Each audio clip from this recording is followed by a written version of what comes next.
Welcome to exclusive field report. కాసేపట్లో ముగిలిన Keralam assembly ఎన్నికల ప్రచారం. సౌర విద్యుత్ ఉత్పత్తిపై సీఎం చంద్రబాబు సమీక్ష. తిరువురు టీడీపీలో మరోసారి వర్గ విభేదాలు. నాగ్పూర్ ఆర్ఎస్ఎస్ సెంట్రల్ ఆఫీస్ సమీపంలో పేలుడు పదార్థాలు. ఈ అంశాలపై ఫీల్డ్ రిపోర్ట్ అందించేందుకు హైదరాబాద్ నుంచి మా కరెస్పాండెంట్ అజీం, గుంటూరు నుంచి రవికృష్ణ, విజయవాడ నుంచి రాజ్ కుమార్, ఢిల్లీ నుంచి కళ ఫీల్డ్లో ప్రస్తుతం సిద్ధంగా ఉన్నారు. ముందుగా అజీంతో ఇంటరాక్ట్ అవుదాం. కేరళం అసెంబ్లీ ఎన్నికల బహిరంగ ప్రచారం కాసేపట్లో ముగిపోతుంది. కేరళలో అన్ని నియోజకవర్గాలకు ఏప్రిల్ 9న ఒకే దశలో పోలింగ్ జరగనుంది. సీఎం రేవంత్ రెడ్డి కేరళం అసెంబ్లీ ఎన్నికల ప్రచారంలో భాగంగా కాంగ్రెస్ నేతృత్వంలో యునైటెడ్ డెమోక్రటిక్ ఫ్రంట్ తరపున స్టార్ క్యాంపెయినర్స్గా చురుగ్గా పాల్గొంటున్నారు. త్రివేంద్రం, అలప్పుజ, ఎర్నాకులం, కయ్యంకులం వంటి కీలక ప్రాంతాల రోడ్ షోలు, బహిరంగ సభలు నిర్వహించారు. కేరళం సీఎం పినరయ్ విజయన్ ప్రధాని మోదీపై విమర్శలు గుప్పించారు. కేరళంలో అధికార పక్షమైన లెఫ్ట్ డెమోక్రటిక్ ఫ్రంట్ బీజేపీ మధ్య రహస్య ఒప్పందం కుదిరిందని రేవంత్ రెడ్డి ఆరోపించారు. పూర్తి సమాచారం ఇచ్చేందుకు మా కరెస్పాండెంట్ అజీం సిద్ధంగా. అజీం, ఇంకా ఏ విధంగా కొనసాగుతున్న సీఎం రేవంత్ రెడ్డి పర్యటన కేరళంలో?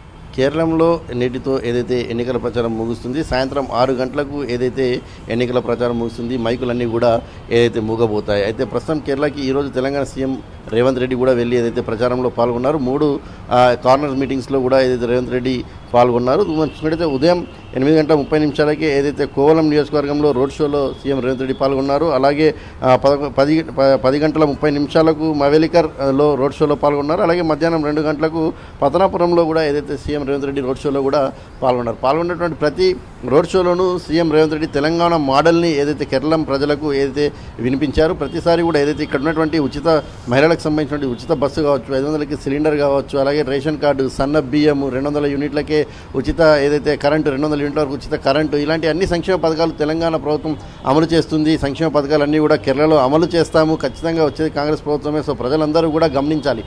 120 నెలలకు సంబంధించినటువంటి ఏదైతే పినరాయికి సంబంధించినటువంటి పదవీకాలం ముగుస్తుంది. ఈ 10 ఏళ్లలో ఎక్కడా కూడా ఎలాంటి అభివృద్ధి కార్యక్రమాలు కూడా జరగలేదు. కేరళం ఇంకా వెనక్కే పోయింది తప్ప ముందుకు జరగలేదు. అక్కడ కేరళలో పినరాయన్, అలాగే అటు కేంద్రంలో మోడీ ఇద్దరి వల్ల ఏదైతే అభివృద్ధి చెందకుండా పోయిందని చెప్పి కూడా అనేక విమర్శలు కూడా ఏదైతే పినరాయన్పై కావచ్చు, మోడీ ప్రభుత్వంపై కూడా గుప్పించారు. అలాగే కేరళ ప్రస్తుతం ఉన్నటువంటి సీఎం కూడా అటు మోదీపై, సీఎం రేవంత్ రెడ్డిపై, అలాగే రాహుల్ గాంధీపై కూడా అనేకటువంటి విమర్శలు కూడా చేశారు. గత 10 ఏళ్లలో ఏదైతే చేసినటువంటి అభివృద్ధి ఎక్కడ కూడా ఏ రాష్ట్రంలో కూడా జరగలేదు. అభివృద్ధిని ప్రతిసారి కూడా కేంద్రం అడ్డుకుంటూ వచ్చింది. అలాగే రేవంత్ రెడ్డి మోడల్ అని చెప్తున్నారు. అసలు తెలంగాణలో కొన్ని పథకాలు అమలే కాలేదని చెప్పి విమర్శలు కూడా ఏదైతే పినరాయి చేశారు. దీనికి సంబంధించి ఫుల్ ఫ్లెడ్జ్గా క్లారిటీ కూడా రేవంత్ రెడ్డి ఇవ్వడం కూడా జరిగింది. ఇక్కడ అమలు చేసినటువంటి ప్రతి పథకానికి సంబంధించినటువంటి ఏ పథకాలు అయితే అమలు చేశాము, ఎప్పటి నుంచి అమలు చేశాము, ప్రతి పథకానికి వచ్చి కూడా మీరంతా కూడా చూడాల్సింది. పినరాయితో పాటు అక్కడ ఉన్నటువంటి మహిళా నేతలు అందరూ కూడా, కమ్యూనిస్ట్ నేతలు అందరూ కూడా తెలంగాణకు వచ్చి ఇక్కడ చేసినటువంటి అభివృద్ధి, అమలు చేసినటువంటి పథకాలు అన్నీ కూడా స్వయంగా చూడాలని చెప్పి కూడా దాన్ని మేము ఆహ్వానిస్తామని చెప్పి కూడా ఏదైతే సీఎం రేవంత్ రెడ్డి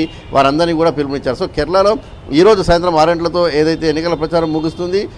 ఏదైతే ఏప్రిల్ 9వ తేదీన ఎన్నికలు జరుగుతాయి. 140 నియోజకవర్గాలకు ఒకే దఫలో ఏదైతే ఎన్నికలు జరగనున్నాయి. ఇక మే 4వ తేదీన కూడా ఏదైతే ఫలితాలు రానున్నాయి. సో మొత్తంగా చూసినట్లయితే కేరళ ఎన్నికల ప్రచారానికి తెలంగాణ నుంచి కూడా ఏదైతే మంత్రులు, సీఎం అందరూ కూడా స్టార్ క్యాంపెయినర్గా వెళ్లారు. శ్రీధర్ బాబు, ఉత్తమ్ కుమార్ రెడ్డి, సీతక్క, పొంగిరెడ్డి శ్రీనివాస్ రెడ్డి, అలాగే ఇంకా పార్టీకి సంబంధించిన ఇతర ముఖ్య నేతలు, అలాగే మధుయాష్ కోటి అంటే వారందరూ కూడా ఏదైతే కేరళకు వెళ్లారు. దీంతో ఈసారి ఇది రెండోసారి సీఎం రేవంత్ రెడ్డి కూడా కేరళలో ఎన్నికల ప్రచారంలో పాల్గొనడం. సో మొదటిసారి కూడా 3 రోజుల పాటు కూడా ఎన్నికల ప్రచారంలో పాల్గొని వచ్చారు. సో ఈరోజు చివరి రోజు కావడంతో కూడా 3 కార్నర్ మీటింగ్స్లో పాల్గొన్నారు. భారీ రోడ్ షోలో కూడా పాల్గొని ఇక్కడ ఉన్నటువంటి అభివృద్ధి, అక్కడ ఉన్నటువంటి మోడల్కి తగ్గట్టు చేరినటువంటి అభివృద్ధి, అన్ని పథకాలకు సంబంధించినటువంటి క్లియర్గా కూడా ప్రజలకు అర్థమయ్యే విధంగా చేశారు. ఇప్పటికీ సీఎం రేవంత్ రెడ్డి 2 సార్లు పినరాయిని కూడా లేఖ రాయడం కూడా జరిగింది. దీనికి సంబంధించి ఇక్కడ ఎలా అమలవుతుందో చూసుకోవాలి, కర్ణాటకలో ఎలా అమలవుతుందో చూడాలి. సో కాంగ్రెస్ పార్టీ చెప్పింది అంటే చేసి చూపిస్తుంది. ఖచ్చితంగా ప్రజలకు అవసరమైనటువంటి పథకాలు, ప్రజలకు సంక్షేమ పథకాలు అన్నీ కూడా అందిస్తుందని చెప్పి చాలా క్లియర్ కట్గా కూడా చెప్పుకుంటూ వచ్చారు. సో అటు రాహుల్ గాంధీ, అలాగే ప్రియాంక గాంధీ, కేసీ వేణుగోపాల్ అగ్రనాయకత్వం అంతా కూడా కేరళలో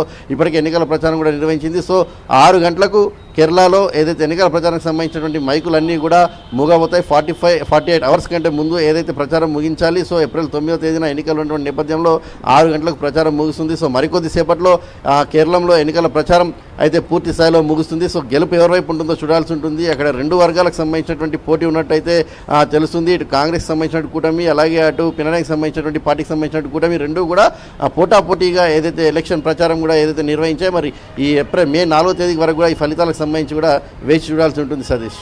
రైట్, థ్యాంక్ యూ అజీం.